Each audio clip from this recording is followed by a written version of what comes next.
El Departament d'Ensenyament de la Generalitat i Repsol han signat un conveni per promoure i desenvolupar la formació professional dual.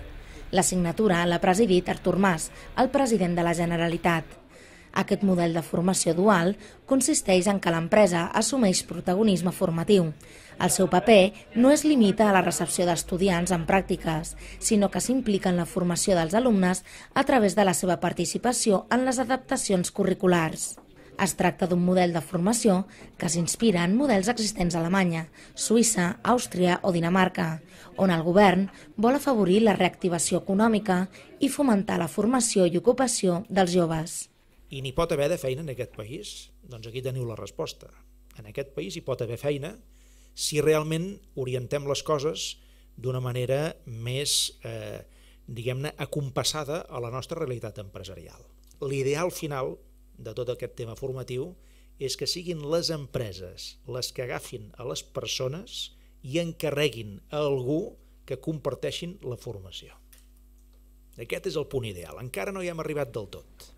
Repsol manté acords amb la Generalitat per tal de cobrir la necessitat d'incorporar personal format a les vacants de llocs de treball, que han possibilitat la incorporació de 473 persones a la plantilla de Repsol en els darrers 15 anys. El complex industrial de Repsol a Tarragona té previst cobrir 277 vacants en els propers 5 anys, amb alumnes participants en aquests cursos.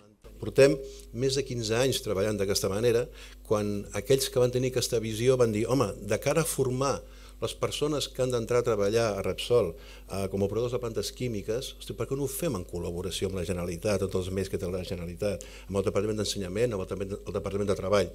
I llavors, aquells pioners, i allò va ser una idea d'avui en dia que es parla tant, però realment allò era una idea innovadora en aquell moment, doncs van arrencar tot aquest tipus d'acords i col·laboracions que estan portant a terme avui en dia, no? Segons l'acord subscrit, la Generalitat i Repsol promouran, impulsaran i desenvoluparan en règim d'alternança i en formació dual el cicle formatiu de grau superior de Química Industrial a l'Institut Comte de Rius de Tarragona per tal de formar persones al camp professional de la química i respondre a les necessitats de personal qualificat d'aquest centre productiu.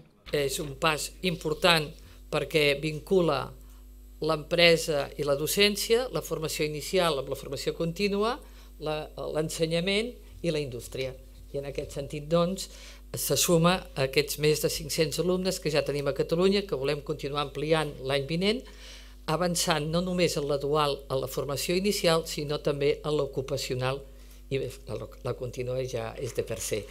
A l'acte de signatura també van assistir el director general de l'àrea industrial i noves energies de Repsol, Josu Jon Imaz, i els alcaldes de la Pobla Mafumet, Constantí, Perafort, el Morell i Valls, així com el president de la Diputació de Tarragona.